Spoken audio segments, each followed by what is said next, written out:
अभिनेता ऋषी सक्सेनाने आजपर्यंत खूप भूमिका साकारल्या. तसेच ऋषी पावनखिंड, फत्ते की शिस्त, सुभेदार अशा अनेक चित्रपटांमध्ये झळकला. ऋषीला खरी ओळख मिळाली ती म्हणजे काहे दिया परदेस या मालिकेमुळे.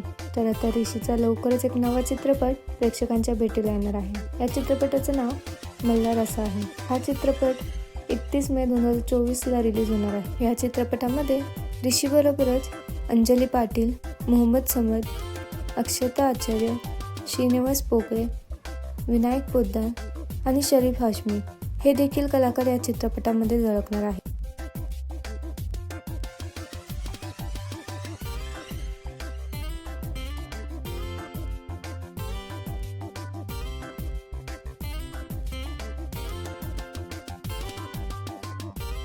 तुम्हाला ऋषीचा हा नवा चित्रपट पाहायला आवडेल का?